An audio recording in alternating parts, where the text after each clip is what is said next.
Hi hello friends, welcome to ವಿತ್ಸ್ fashion. Veerabhadreshwara ಜಾತ್ರೆ ಇದ್ದಿದ್ದರಿಂದ ನಾವು ಮೆಣಸಿನಕಾಯಿ ನಾಡು ಅಂತ ಹೇಳಿನೇ ಪ್ರಸಿದ್ಧಿಯಾಗಿರುವಂತಹ ನಮ್ಮೂರು ಬ್ಯಾಡಗಿಗೆ ಹೊರಡ್ತಾ ಇದ್ವಿ. ಪೂರ್ವಿದು ಸ್ಕೂಲು ಮತ್ತು ನವೀನವ್ರದ್ದು ಕೋರ್ಟ್ ಎಲ್ಲ ಮುಗಿಸ್ಕೊಂಡು ಊರಿಗೆ ಹೋಗೋಷ್ಟೊತ್ತಿಗೆ ನೈಟ್ ಆಗಿಬಿಟ್ಟಿತ್ತು. ನಾವು ಮನೆಗೆ ರೀಚ್ ಆದ್ವಿ. ಒಂದು 8 ಗಂಟೆ ಆಗಿತ್ತು ನಾವು ಮನೆಗೆ ರೀಚ್ ಆಗೋ ಅಷ್ಟೊತ್ತಿಗೆ. ನೋಡಿ, ಇದೇ ನಮ್ಮದು ಬ್ಯಾಡಗಿನಲ್ಲಿ ಇರುವಂತಹ ಮನೆ. ಪುಟ್ಟದಾಗಿದೆ, ಆದ್ರೂ ತುಂಬಾ ಚೆನ್ನಾಗಿದೆ. ಇದು ನಮ್ಮ ಮನೆಯದು ಎಂಟ್ರನ್ಸ್, ಇದು ಸಿಟ್ಔಟ್. ಇದು ನೆಕ್ಸ್ಟ್ ಬರೋದೇ ಹಾಲ್.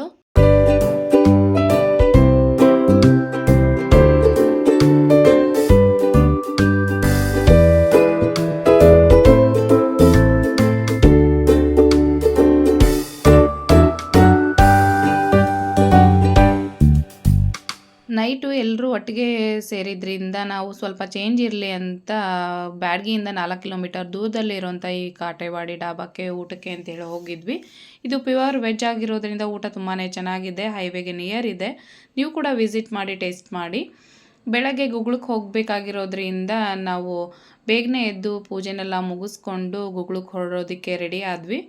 ಮಕ್ಕಳೆಲ್ಲ ನವೀನವ್ರ ತಂಗಿ ಮನೆಯಲ್ಲಿ ಉಳಿದುಕೊಂಡಿದ್ದರಿಂದ ನಾವು ಅವ್ರ ಮನೆಗೆ ಹೋಗಿ ಮಕ್ಕಳನ್ನ ಕರ್ಕೊಂಡು ದೇವಸ್ಥಾನಕ್ಕೆ ಹೊರಡಬೇಕಾಗಿತ್ತು. ಬ್ರೇಕ್ಫಾಸ್ಟ್ನ ಅವ್ರ ಮನೆಯಲ್ಲೇ ಮುಗಿಸ್ಕೊಂಡು ನಾವು ದೇವಸ್ಥಾನಕ್ಕೆ ಹೋದ್ವಿ.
ತೆಗೆದುಕೋ ಈ ಸ್ಥಾಲಿಂಗವನ್ನು.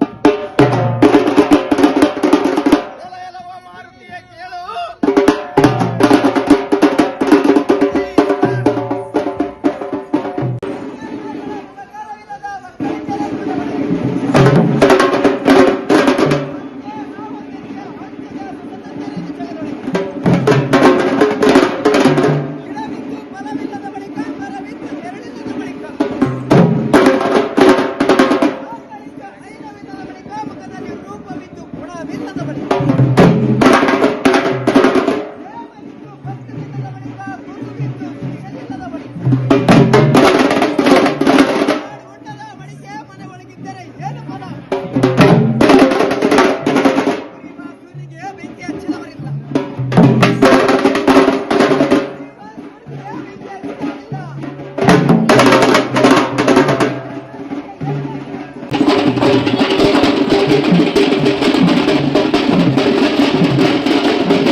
ಮಧ್ಯಾಹ್ನ ಗುಗ್ಗಳ ಮುಗಿಸ್ಕೊಂಡು ಮನೆಗೆ ಬಂದಾದಮೇಲೆ ನಮ್ಮ ಆಂಟಿ ಮಗಳು ಮತ್ತು ಪೂರ್ವಿ ಸೇರಿ ಶರ್ಬತ್ನ ರೆಡಿ ಮಾಡಿ ಎಲ್ರಿಗೂ ಕೊಟ್ಟರು. ಎಲ್ಲರೂ ಕೂಡ ತುಂಬಾ ಚೆನ್ನಾಗಿದೆ ಅಂಥೇಳಿ ಶರ್ಬತ್ನ ಕುಡಿದ್ವಿ.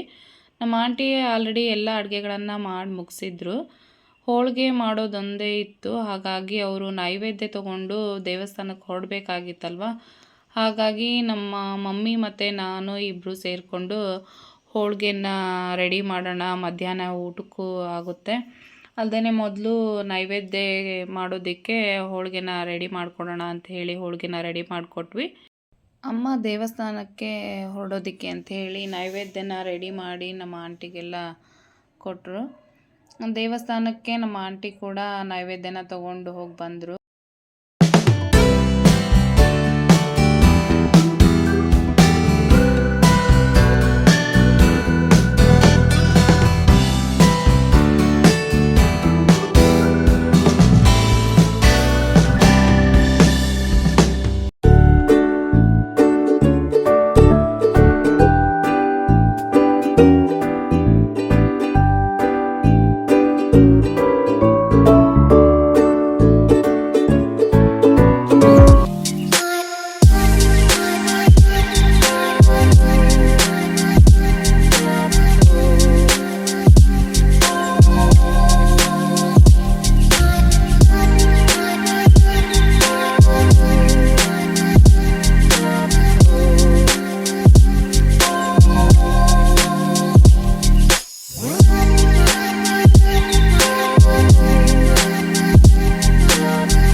ನಮ್ಮ ಜಾತ್ರೆಯ ವ್ಲಾಗ್. ಮತ್ತೆ ಮರಳಿ ಗೂಡಿಗೆ ಅನ್ನೋ ರೀತಿಯಲ್ಲಿ ಮನೆಗೆ ಬಂದ್ವಿ. Okay, thank you.